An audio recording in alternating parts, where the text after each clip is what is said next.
Jumpa lagi dalam materi matematika. Kali ini akan membahas mengenai trigonometri. Ya, pastikan dulu, trigonometri adalah ilmu yang mempelajari mengenai segitiga.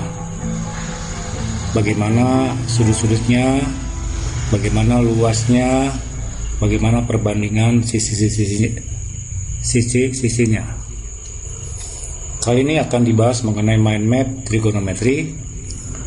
Di sini akan dimulai dari sudut, ada sudut derajat, ada radian. Kemudian akan dibahas mengenai definisi perbandingan trigonometri seperti sinus, kosinus, tangen. Kemudian ada aturan kosinus dan sinus. Terakhir adalah menghitung luas segitiga sebarang, dan akan ditambah dengan cara membuat grafik sinus. Ya, kita mulai dari yang pertama dahulu. Sudut. Sudut itu satuannya derajat. Jadi kalau dalam bentuk derajat biasanya menggunakan mistar yang disebut busur derajat. Satu putaran,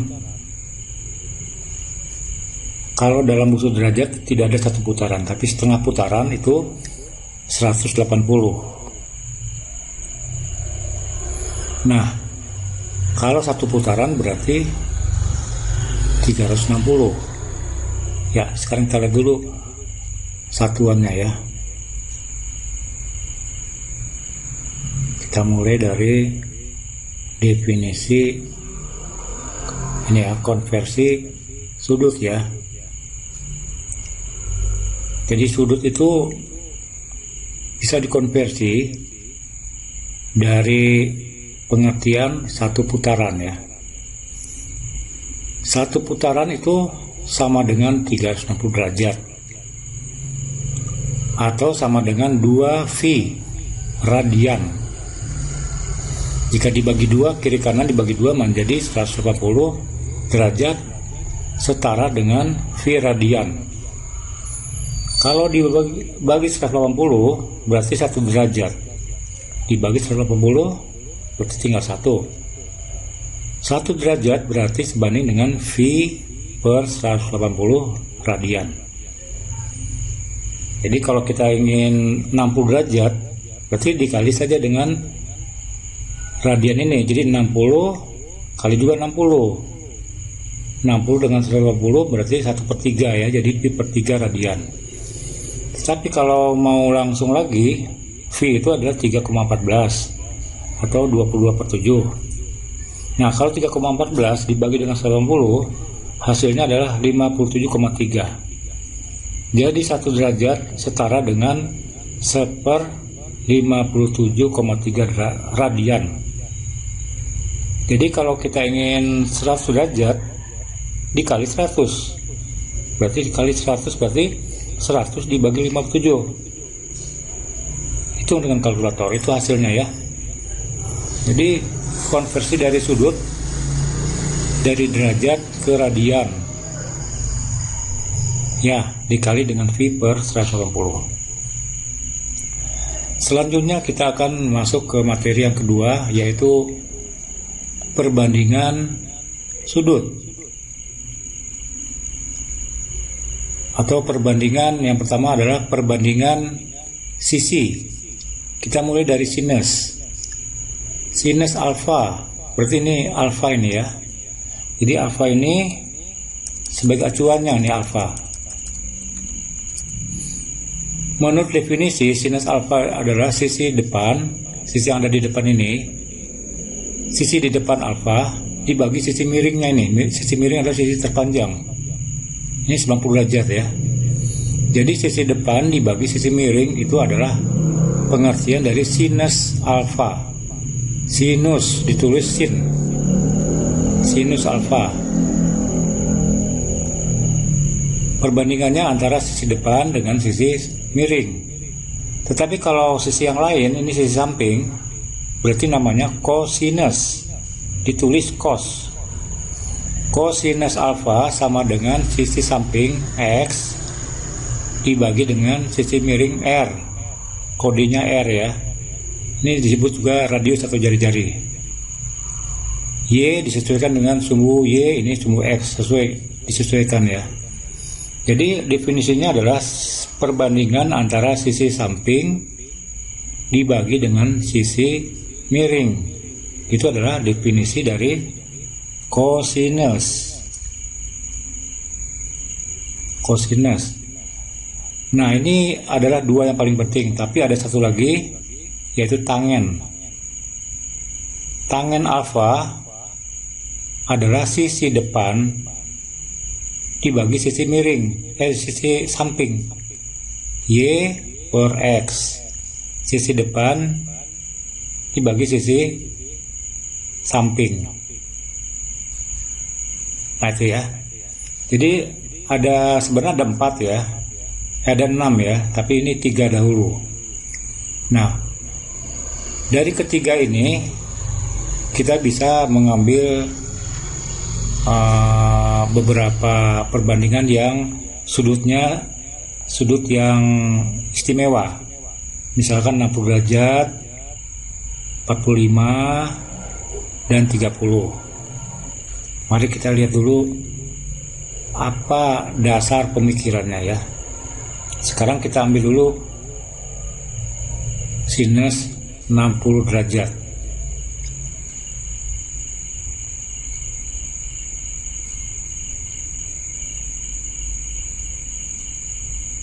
Ya, sinus 60 derajat asal muasalnya adalah sebelum ke sudut yang istimewa itu, maka Bapak akan berikan dulu sedikit kesimpulan ya, bukan kesimpulan, ini hal yang penting tapi kadang-kadang tidak di cover ya, tidak tercover dalam buku-buku. Jadi ini namanya ini ya. Jadi kita akan melihat sisinya itu, jika jari-jari lingkaran atau sisi miringnya 1, ini kalau ini 1, maka sisi depan A yang ini, di sudut depan A ini sama dengan sinus alfa. Coba kita lihat. Sinus alfa adalah sisi depan dibagi sisi miring, sedangkan sisi miring 1. Jadi sama saja kan, sinus alfa per 1 ya sinus alfa juga. Jadi ini kelebihannya apa? Sinus alfa. Jadi sisi miring ini besarnya sinus alfa. Sebaliknya yang kosinus, sisi samping dibagi 1 kosinus kan, berarti sisi samping ini besarnya adalah kosinus alfa kalau sisi miringnya 1. Misalkan 60 derajat, berarti panjang sisi depan itu adalah sinus 60, sedangkan panjang sisi samping kosinus 60, tergantung alfa ini ya. Nah itu pengertian yang sederhana, tidak ada di buku ya, tapi ini penting. Sekarang coba kita lihat di mana pentingnya itu ya.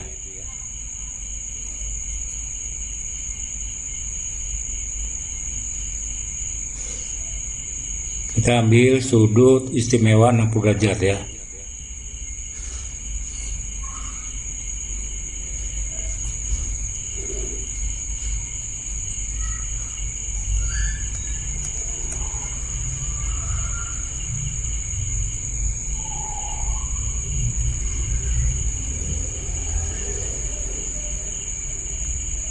Ya ini ya, sudut istimewa 60 derajat.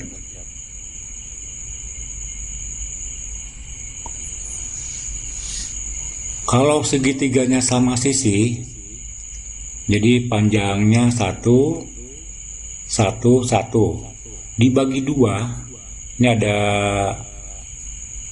ada garis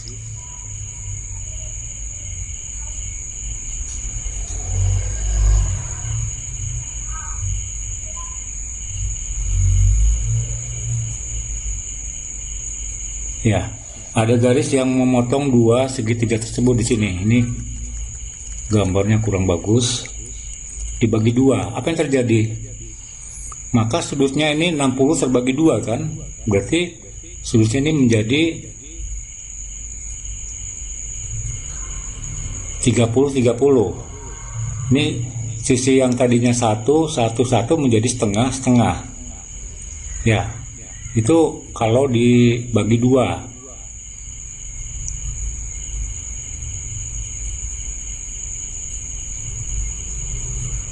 Ini kurang bagus ya. Tidak apa-apa ya. Jadi yang sebelah sini, yang sebelah kiri 30, sebelah kanan 30, ini tetap 60. Ini. Nah, tadi sudah diberitahu kalau sisi miringnya 1, berarti ini adalah kosinus kan? Ya. Jadi kosinus 60 sama dengan setengah, dari sini setengahnya ini. Karena dibagi dua. Kalau jadi cara menghafalnya, segitiga sama sisi dibagi dua kan berarti setengah ini, setengah-setengah. Nah, posisi alfa, posisi setengah ini terhadap sudut adalah kosinus. Ya, jadi kosinus, berarti setengah ini adalah kosinus 60. Nah, cara menghafalnya begitu. Ini seperti ini kan. Ini, sisi sampingnya ini kosinus alfa, panjangnya itu. Jadi karena gambarnya tadi setengah, berarti kosinus 60 adalah kosinus 60 adalah setengah. Nah, dilihat dari sudut yang di depan ini 30 derajat, setengah ini adalah sinus. Dilihat dari sini ya, berarti sinus 30 setengah, karena dilihat dari sini. Kalau dilihat dari 60, yang ini yang sinus 60. Kalau dilihat dari sudutnya satu lagi, berarti ini adalah sinus. Berarti sinus 30 adalah setengah. Jadi tergantung posisinya ya. Kalau kita berada di depan sini, berarti sisi depannya ini kan. Berarti ini adalah sinus. Jadi sinus 30 adalah setengah. Oke? Nah, jadi ini adalah menggambarkan sebuah segitiga sama sisi dibagi dua. Garis BD membagi dua, sudutnya menjadi 30-30, garis AC menjadi setengah-setengah. Dari gambar ini jelas bahwa panjang AD ini adalah kosinus 60 atau juga sinus 30. Nah, begitu ya. Itu adalah sudut istimewa 60 derajat. Jadi 60 dengan 30 berdekatan ya. 60 dengan 30 itu saling berkaitan. Kosinus 60 sama dengan sinus 30. Kebalikannya juga begitu. Kosinus 30 sama dengan kosinus 30 sama dengan sinus 60. Nah, ini sinus 60 yang ini. Setengah akar 3 yang ini. Ya. Setengah akar, dari mana setengah akar 3? Ya pakai Pitagoras. 1 kuadrat dikurang setengah kuadrat sama dengan 3/4. Akar 3/4 adalah setengah akar 3. Ya. Oke. Sekarang yang kedua. Sudut istimewa yang kedua adalah 45 derajat. 45 ya, ini dia 45. 45 derajat ini diambil dari segi 4 persegi ya, jadi bujur sangkar. Jadi sisinya sama nih, 1, 1, 1, 1. Nah, garis AC membagi dua, sudutnya menjadi 45. Ini kan 90 derajat. Dibagi dua jadi 45. Nah, sekarang kita pindahkan ke sini, 45 ini. Sejajar ya 45. Nah, kalau dalam 45 derajat ini sisi tegaknya 1 dengan 1, berarti sisi miringnya adalah akar dari 1 ditambah 1 atau akar 2. Jadi sisi miring akar 2. Nah, oleh karena itu, kalau sisi miringnya mau dijadikan 1, berarti dibagi akar 2. Nah, ini dia. Akar 2 dibagi akar 2, 1. 1 dibagi akar 2, ini setengah akar 2. 1 dibagi akar 2, setengah akar 2. Dengan demikian, karena sisi miringnya sudah 1, berarti panjang yang samping ini adalah kosinus 45. Yang depan sinus 45. Jadi sinus 45 sama dengan cos 45 sama dengan setengah akar 2. Kenapa? Karena sampingnya sudah 1 kan.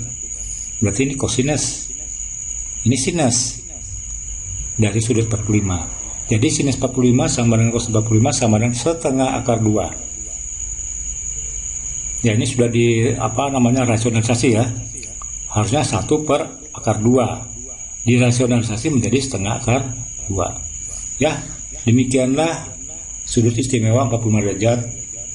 Dan yang tadi adalah 30 dan 40. Kemudian hasil dari perhitungan menurut gambar ini dipindahkan dulu untuk dipakai untuk menggambar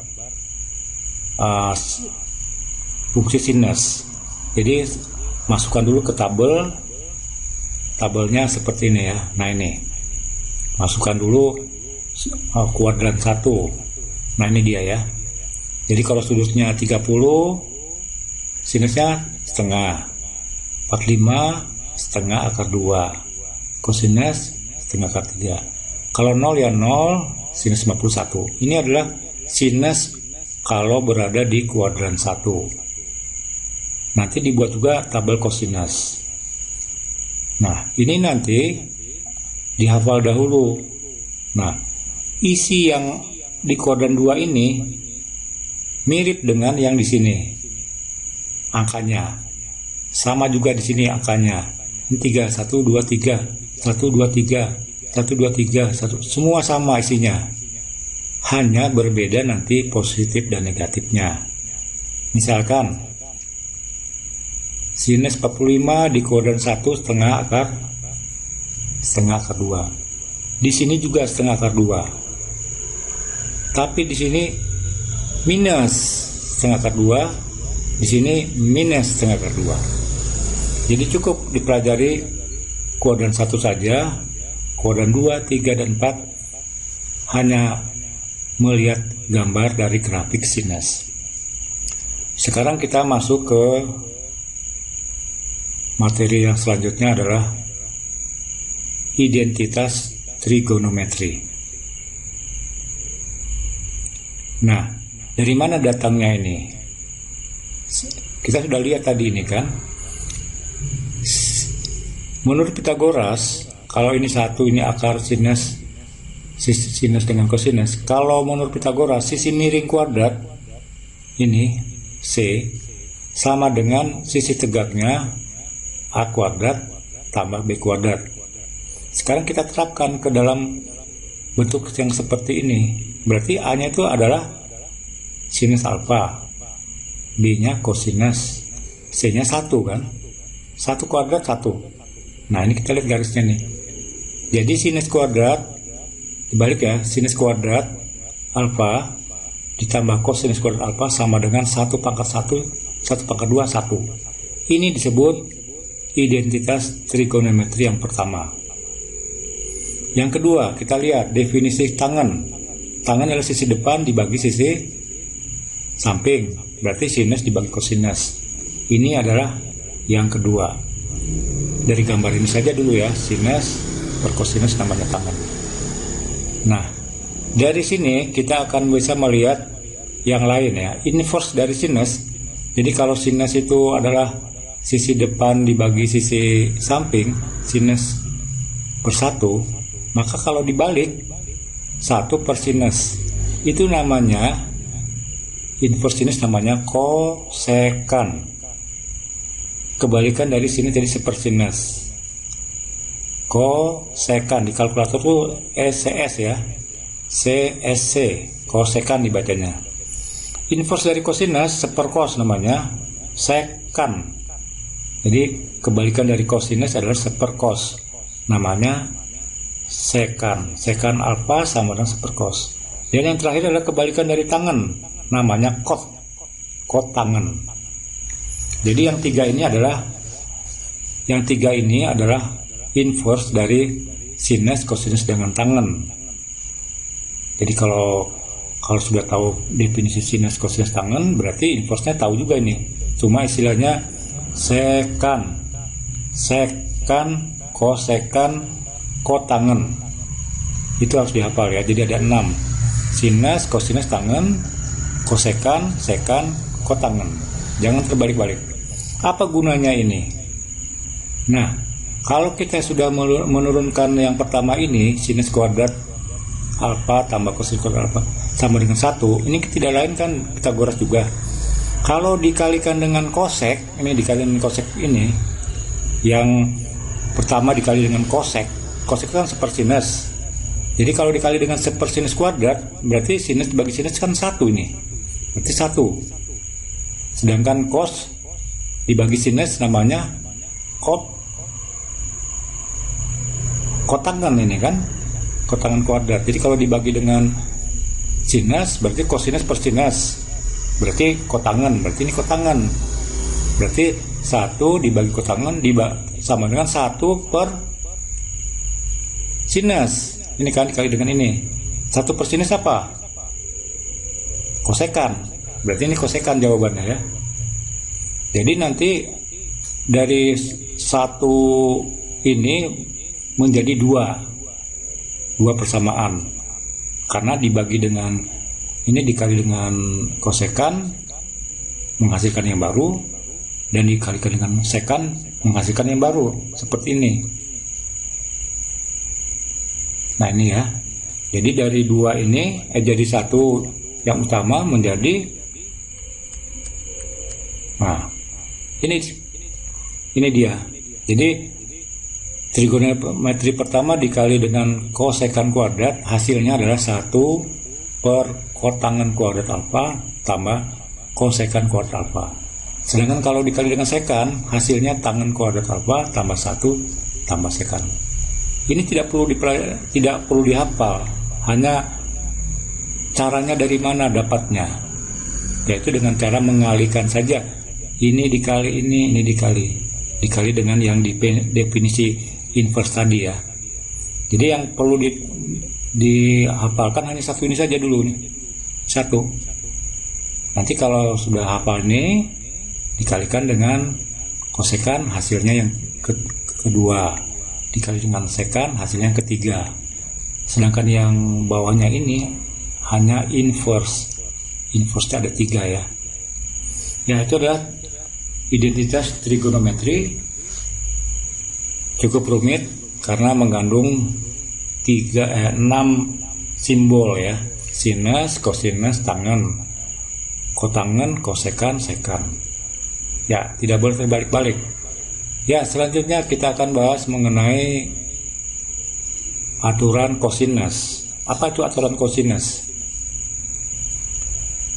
Kalau kita perhatikan di sini, semuanya itu adalah sudut 90 derajat. Bagaimana kalau sudutnya tidak 90 derajat? Misalkan 80 derajat. Nah, kalau yang seperti itu, kita gunakan apa yang disebut dengan aturan kosinus. Nah, ini kita bahas dulu aturan kosinus ya. Nah, ini dia. Aturan kosinus ini digunakan kalau sudut gamanya tidak 90 derajat. Ini gambarnya ada di belakang ini ya. Kembalikan dulu sebentar.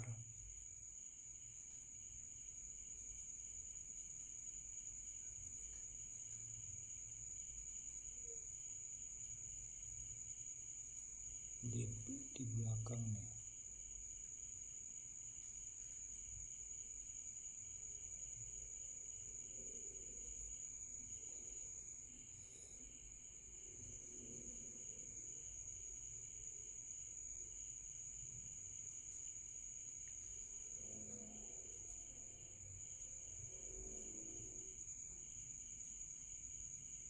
Ada yang salah nih kosinus.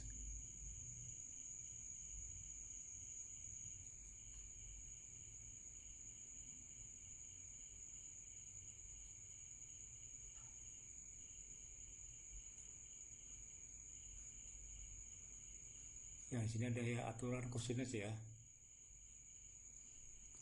Terus hapus aturan kosinus. Jadi aturan kosinus ini kalau sudutnya bukan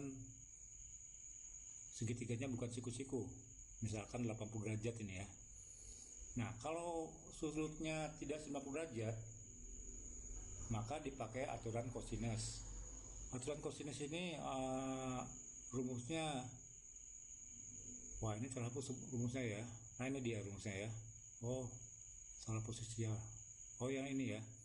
Jadi aturan kosinus itu kalau kita melihat ini gamma ini tidak 90 ya. Jadi kalau 90 yang ini nih 90 derajat, berarti A, B, C. Nah, sekarang ditarik sisi A-nya ke kanan atau ke kiri. Ini lebih besar, ini lebih kecil ya. Lebih kecil berarti ini C-nya berkurang. Kalau ditarik ke kanan ini ke kiri, C-nya bertambah. Kalau di sini pakai Pitagoras ya. Nah, jadi kalau kita lihat rumusnya, C ini adalah sisi miring, A-nya sisi sebelah kanan, sisi miring, sisi tegaknya, dan minus 2 AB kosinus gamma. Ini gamma sini sudutnya. Kalau gammanya 90, berarti kosinus 91, 0 ya. Berarti ini suku ketiga hilang, berarti kembali ke rumus Pitagoras. Tapi kalau dia lebih dari 90 atau kurang dari 90, masukkan ke dalam ini. Kalau dia lebih, dia nanti negatif. Kalau negatif jadi negatif kali negatif jadi positif, berarti ini bertambah besar. Tapi kalau dia lebih kecil dari 90, ini semua negatif, berarti mengurangi panjangnya yang 90 ya. Sekarang kita coba dulu ya, bagaimana menghitung sisi miring. Kalau A-nya 3, ini nih A3 ya, A-nya 3 cm, misalkan 3 satuan, B-nya 4 satuan, gammanya ini 80. Nah, ini 80 ya. Jadi untuk mengetahui C-nya ini, kita harus hitung dulu kosinus 80. Kalau kalkulatornya kita gunakan, maka hasilnya 0,17. Karena sudah diketahui dengan kalkulator 0,17, tinggal dimasukkan C kuadrat sama dengan A kuadrat tambah B kuadrat dikurang 2AB kosinus 80. Sama dengan 16, 4 kuadrat tambah 9 dikurang 4. Ini dibulatkan ya, supaya gampang aja, 4, sekian. Jadi 25 dikurang 4, 21. Jadi panjang C adalah akar 21 ini. Lebih kecil dari 5 ini ya, ini kan 5 ini. Ini sekitar 4,6 ya. Demikian juga kalau sudutnya 100 derajat. Berarti ini jadi positif. Makin besar sudutnya berarti dia ada di kuadran 2. Nah, kalau di kuadran 2, kosinusnya adalah negatif. Jadi kalau negatif kali negatif jadi positif. Ya, itu adalah aturan kosinus kalau sisi sudutnya tidak 90. Sekarang ada lagi yang namanya aturan sinus. Aturan sinus itu kalau sudutnya juga bukan 90 derajat, bukan siku-siku, tapi bukan yang diketahui dua sudut dan satu sisi, tapi yang berhadapan ya. Misalkan kita punya soal seperti ini. Ini aturan kosinus. Sekarang aturan sinus ya.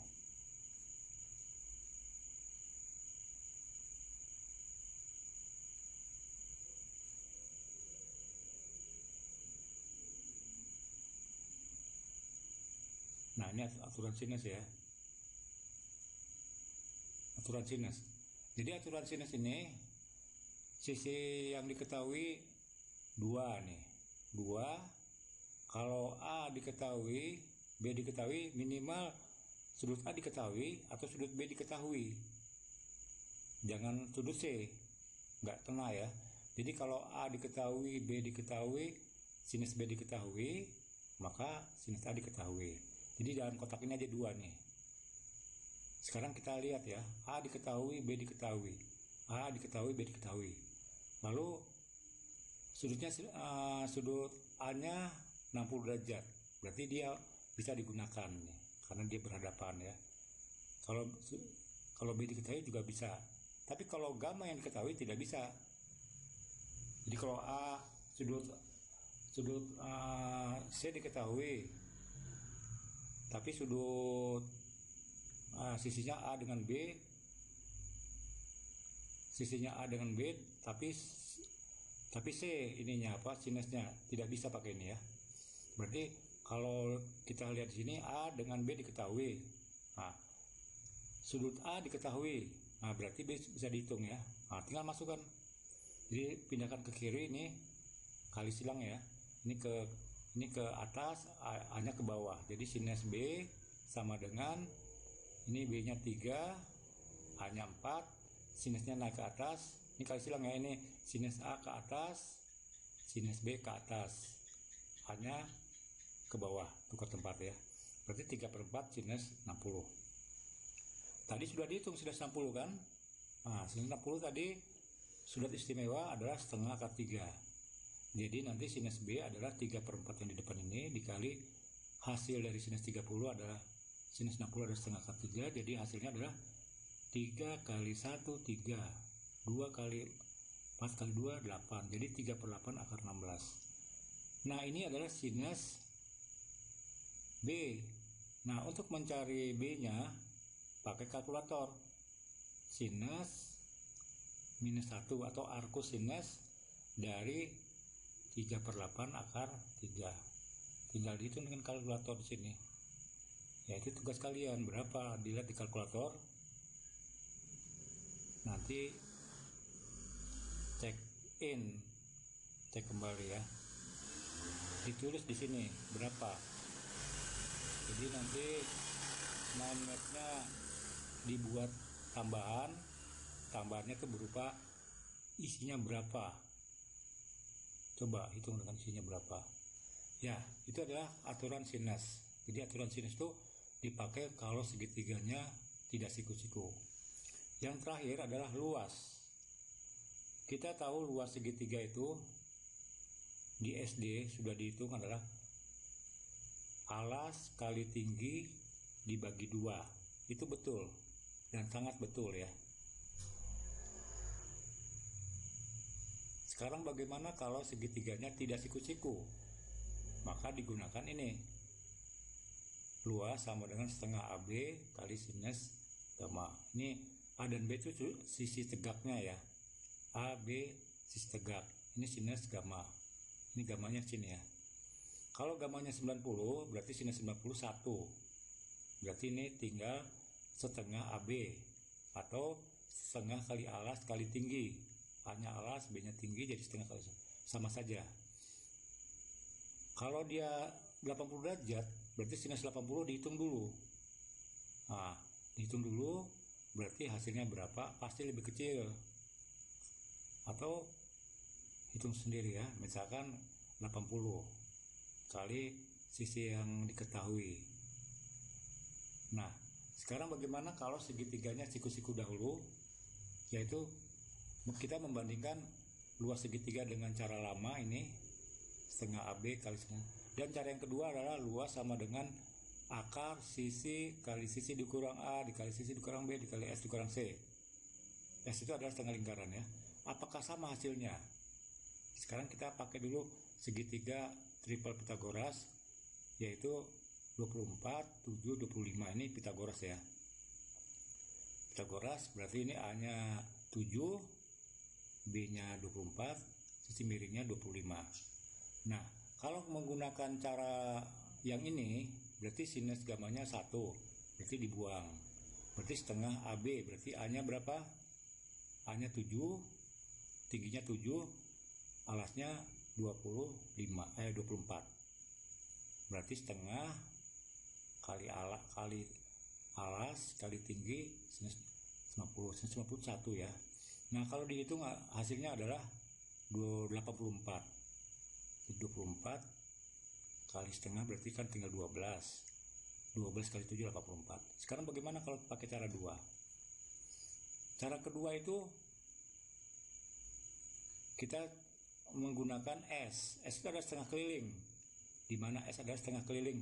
Nah, keliling dari segi 3 ini adalah di bawah, tambahkan aja A tambah B tambah C ya. Nah, dibagi setengah, bagi 2.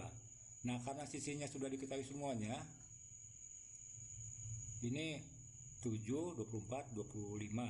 Berarti tambahkan aja 7 tambah 24 tambah 25 dibagi 2, diambil setengahnya ya, jadi 28.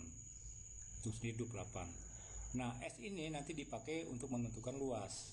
Jadi luas sama dengan S ini 28 dikali S dikurang A, jadi berarti 28 dikurang sisi pertama, 28 sisi kedua, 28 kurang sisi ketiga. Jadi hasilnya adalah 28 dikali 21 dikali 4 dikali 3, hasilnya 84. Ternyata sama. Ini 84. Jadi kalau ketiga sisinya diketahui, apapun sudutnya bisa digunakan rumus yang kedua. Apapun bentuknya. Ya, ini kebetulan dipakai untuk triple Pythagoras. Bagaimana kalau sudutnya ini melenceng 80 derajat? Kalau 80 derajat berarti harus dicari dulu sisi yang kedua. Minimal ketiga-tiganya diketahui ya. Kalau ini tidak perlu ketiga-tiganya diketahui. Yang penting sudutnya diketahui berapa. Apakah 90, 80, 70. Nah, bisa diketahui ya. Yaitu materi trigonometri. Tapi sebelumnya ini ada tugas yang harus dilengkapi, yaitu pentingnya triple Pythagoras ini. Tadi sudah dihitung ya, 24 alas, tingginya 27, sisi miringnya 25. Dari mana datangnya? Dari posisi B dengan A. Kalau B nya 4, A nya 3, kita masukkan ke dalam rumus ini. 4 kali 3 kali 2, 24. 4 kuadrat dikali 3 kuadrat 7. 4 kuadrat tambah 3 kuadrat. Silakan isi untuk 3 dan 2.